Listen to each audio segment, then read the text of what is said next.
Holy City Center Radio, it is episode 283, and I am your host, Christian Sanger. Today is Monday, August 5th, 2024. Batten down the hatches, we have a tropical storm coming, which, usually you plan for, and you just make sure everything's okay, but you don't stress too much.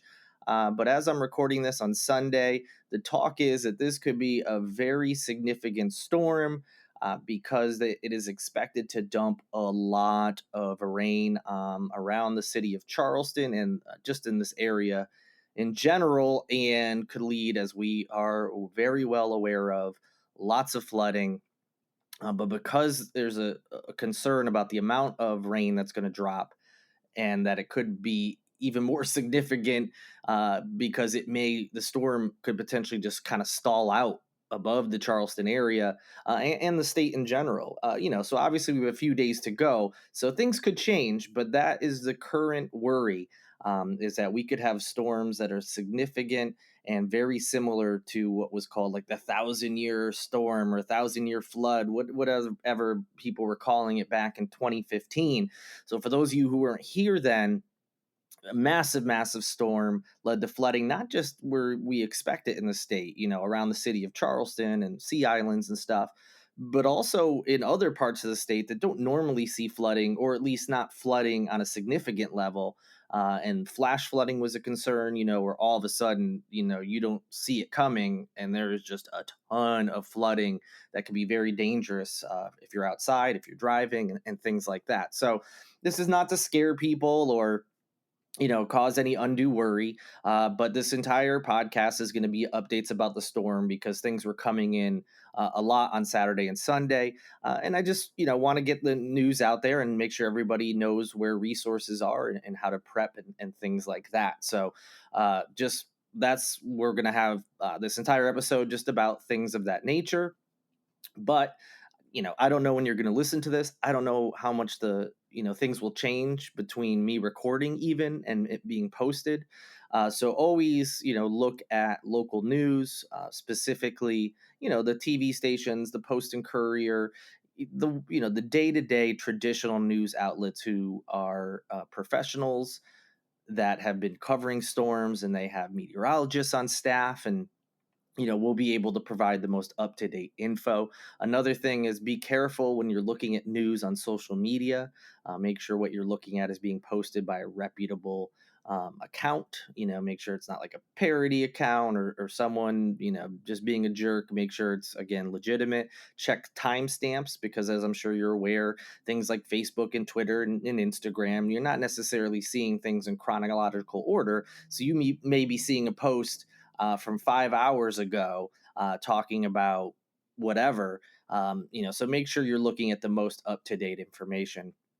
Again, not to scare anybody, but just be prepared because we could have a lot of rain.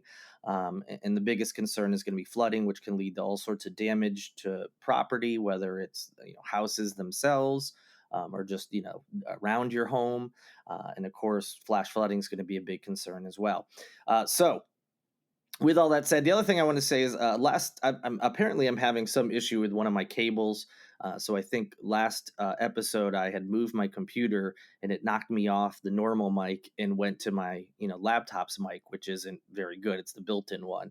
So I think last episode might not have sounded as clear as it normally does. So I apologize for that. And hopefully that doesn't happen in this episode. It really just, I can't tell if it happens while I'm recording.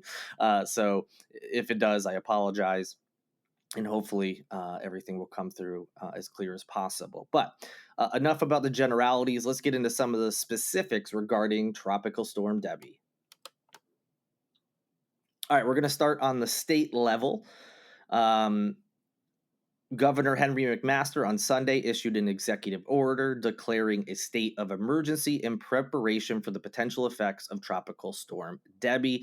In addition to that, the governor has asked South Carolinians to monitor local forecasts and to begin taking proper precautions. So, state of emergency, of course, it sounds very official and can maybe sound a little frightening. It just means basically that the state is getting prepared, whatever that means for different agencies. They have different protocols, and they're just getting ready. ahead of time. So when the storm comes, they are prepped and ready to assist people as needed. The executive order also activates the South Carolina Emergency Operations Plan and enables all state agencies to coordinate resources in preparation for, in this case, a tropical storm that is coming. According to forecasters with the National Hurricane Center, Tropical Storm Debby is anticipated to intensify before making landfall as a hurricane in Florida on Monday. However, the storm is expected to slow down and begin impacting South Carolina early this coming week. That's when it will be downgraded from a hurricane to a tropical storm. At least that's the expectation right now, but of course that could change in many different ways. The impacts for South Carolina will include heavy rainfall that can result in life-threatening flash, urban, and river flooding.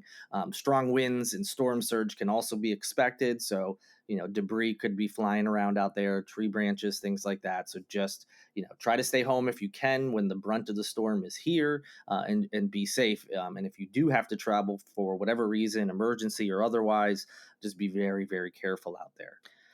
The state also recommended that residents and visitors in areas that could potentially be vulnerable should review their plans and consider actions they would need to take if the storm threatens the state, whether that's evacuation or what have you.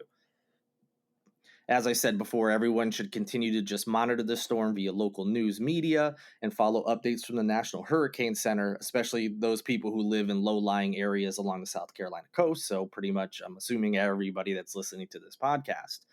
There's all sorts of resources out there. Number one, you can check the link in the show notes to see the different links to stories that then also have links to other resources. But an easy one that you can visit is hurricane.sc. That's hurricane.sc. That is the South Carolina Emergency Management Division, SCEMD's website. They have all sorts of different resources to help you prepare for the storm, what to do during the storm, and what to do afterwards if you have any damage or any sort of issue. So that's on the state level. We'll move to the county level now, specifically Charleston County. On Sunday, they have shifted to OPCON 2, which you can also visit the link in the show notes to see what that means. It's just they have different levels depending on storms and emergencies that are happening. So you've probably heard this term before. One level is like everything is normal, and then there's this middle level, OPCON 2, that we're in right now. It just means, again, kind of like the state of emergency, just preparing for the storm and taking proper precautions. In addition to moving to OPCON 2, they've partially activated the Emergency Operations Center as emergency management officials prepare for impacts from this upcoming storm. If you live somewhere and you're concerned about your car and you want to leave it in a parking garage where you feel it'll be safer, the county and the city, I'll get to the city of Charleston in a moment, but Charleston County has opened a couple of their parking garages. They will be open starting at 8 a.m. on Monday. So by the time you're listening to this, I would imagine it's close to 8, if not after. So from 8 a.m. Monday, August 5th, that is when you can start parking at one of two garages, either 90 Cumberland Street or, oh my God, I'm sorry, or 85 Queen Street. So again, those are the two county garages that'll be open. The city will have some as well, and I'll get to those in a moment. In addition, there is also a shelter that includes a pet shelter that'll be open at the Charleston County Sheriff's Administrative Building. That is in North Charleston at 3841 Leeds Avenue. That will also be open on Monday, August 5th at 8 a.m. and will remain open throughout storm impacts.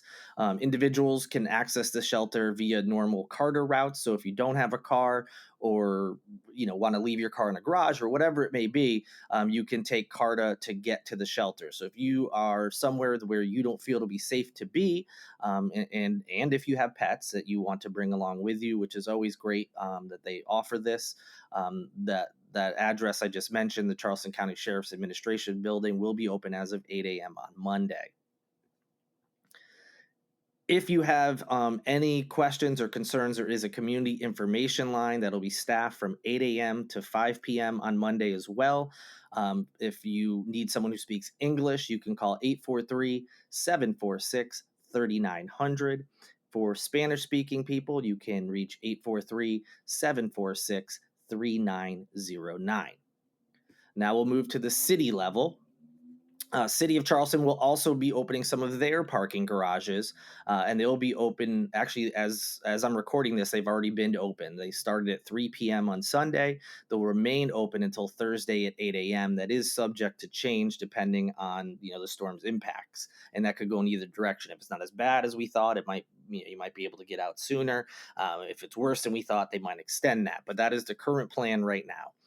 Any residents are strongly urged to move their vehicles to these higher ground locations to avoid flood damage. You know where you live in downtown Charleston. You know if it normally floods. And I would say, just based on the current projections, if you were anywhere that even floods a little bit, I would consider moving your car to the garage, because it's, again, they're expecting significant flooding. That includes places that might not normally flood or only flood a little. So you may want to think about it. Now, the garages that will be open, in addition to the two I mentioned before, include the aquarium parking garage, which is at 24 Calhoun Street, the visitor center parking garage, which is at 63 Mary Street, the 99 West Edge parking garage, that is 99 West Edge Street, the Charleston Tech Center parking garage, which is at 997 Morrison Drive, and the East Bay Prelude parking garage at 25 Prelude Street. So those are all open in addition to the two county garages I mentioned. There is a final one, the Queen Street parking garage, which is at 93 Queen Street. It'll also be open, but unlike the ones I just mentioned, it's not opening until Monday at 5 p.m. So the other ones I just mentioned are open currently, but the Queen Street parking garage won't be open for this free parking situation because of the storm until Monday at 5 p.m. They will have the same tentative end date of Thursday at 8 a.m. Now, with all that said, the city of Charleston did say, with the forecasted amount of rain that's expected, the ground floor of the aquarium and the visitor center parking garage, they are prone to flooding. Now, the city doesn't think that'll affect your ability to park in the garages, especially if you get there before the storm and rain, really gets going here. So if you go on Monday, shouldn't be an issue at all. But it could possibly impact the ability to exit the garage, early, if the floodwaters haven't receded yet. So there is that possibility. If you, I don't know, have a job that doesn't tend to, give you work from home options after storms or expects you back, just keep that in mind, that those two garages sometimes do have flooding on that first floor, and it may be difficult to get out, early in comparison to when, other people might be able to go get their vehicle. So just something to keep in mind. Now that we've got the parking garage situation figured out, you might be wondering about sandbag distribution. That started on Sunday, but will continue on Monday, August 5th, starting at 7 a.m. And it will keep running until supplies run out or weather conditions worsen and they can no longer, have people staff there. If you need sandbags, you are asked to bring your own shovel. They may have some there, or someone may let you borrow one, but to be safe, bring your own shovel, because you actually have to shovel the sand that they place there into a bag. You have a limit of 10 bags per residence. It will be enforced according to the city, so also keep that in mind. The current distribution sites include in West Ashley, the Bees Landing Recreation Center, which is at 1580 Ashley Gardens Boulevard. If you live on the peninsula, you can go to the parking lot by the ball fields in Hampton Park, which is on Mary Murray Drive at Ashley Avenue. If you're on Daniel Island, the Governor's Park parking lot near the dog park will have sand. That's at 7 Farms Drive. And finally, if you live on James Island, go to 1051 Fort Johnson Road by the Bayview Soccer Complex. It's a circular drive adjacent to the bathrooms and concession stand. So you'll see that circular drive there. Those are all the places you can pick up sand as of this recording in the Charleston area. There is a link in the show notes to that if you missed the addresses. And of course, depending on when you're listening to this, there could be updates. So be sure to double check other outlets depending on when you're hearing this podcast. There's also distribution for other counties and some places that are nearby Charleston that I didn't include in those updates because they're not in the city proper, or maybe they're not in Charleston County. You can find a link in the show notes. It's the last one. It's a WCBD link. They have more collection locations if you're not in the Charleston area, or if maybe the one near you is running out of sand or is out and you're looking for a backup location. So that is the latest on the storm. As I said, don't be, this isn't meant to scare anybody or anything, and I'm sure you're already being inundated with local news alerts and seeing things on social media, and it's going to continue. But it's just to be prepared. Don't just kind of, we've had pretty good luck with storms in recent history. Yeah, we've had some flooding, not a big deal. Well, just be safe. Don't kind of laissez-faire your way through this one. Take whatever precautions are necessary based on where you live, just so you're not caught off guard by anything. Because if the storm's going really, really hard and something happens, it could be difficult for, depending on the situation, for any emergency officials to get to you. Neighbors, friends, family might not be able to get to you because it could be too dangerous if something goes wrong. So just be prepared and be ready, just in case. But that is the latest update. As of right now, there's no talk about evacuations or anything of that nature at this time. That could always change if the projection, all of a sudden goes different from what they were expecting. But at this time, it's just kind of hey, just be ready. It could be a lot of rain over several days, and it could be a lot of flooding, and just be prepared for that. I will do my best to update holycitycenter.com and social media channels. Twitter is where you can usually find the quickest updates, and they're the most up to date. I can just quickly tweet out links to, during this time, I'm trying to share official weather reports. I'm not putting up my own or anything. So I'm trying to share is up to date information, like I said, from the professionals that work in meteorology here in town. And of course, there's also the Charleston weather account run by Jared Smith.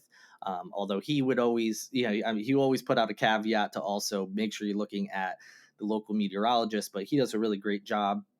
So use him as a resource as well. But yes, the best thing to do is look for official updates from the city, the state, counties, and then the local television stations, whether that's News 2, Live 5, ABC News 4, Fox 24, and of course, Post and Courier, a local newspaper here, is great about those resources. So I'll be sharing those on Facebook and Twitter a lot. And as there's updates provided by the county and city, I will update holycitycenter.com with that information as well. But stay safe. Hopefully it won't be too bad for us, and we'll get through it okay. I'm planning on doing a podcast on Wednesday, so I'll have updates, whatever those are, on then. Now, if we're losing power and things like that, there's a chance that I won't be able to get an episode out, of course. So that's the caveat as we move forward. But hopefully, as long as there's some measure of power, I will be able to at least update social media channels and things with updates. But in case I lose power, like I said, make sure you're paying attention to the local news media in general, not just if your favorite local blogger isn't posting. Because again, I am not an official. I'm not a meteorologist. I'm not even a pretend one, and I'm not a real journalist, as it were. So I don't have the same resources as other folks do. So it's important that although I will be sharing news and information, make sure you're looking at official channels. With that, I hope Wednesday's show or Fridays, whenever we're back, is just hey, that storm wasn't so great, but not a big deal. We got out of it. Let's talk about regular news. Things are okay. So let's hope for that. But stay safe out there. Thank you for listening. Thank you to Lindsay Marie Collins for producing this and every episode. And a big thank you to Tyler Boone, whose music you hear in each and every show as well. As I said, I hope to speak to you on Wednesday, if not on Friday, if not then Monday next week. But hopefully it won't be any delays and everything will be here as normal. But whenever I speak to you, until then, good night and good luck.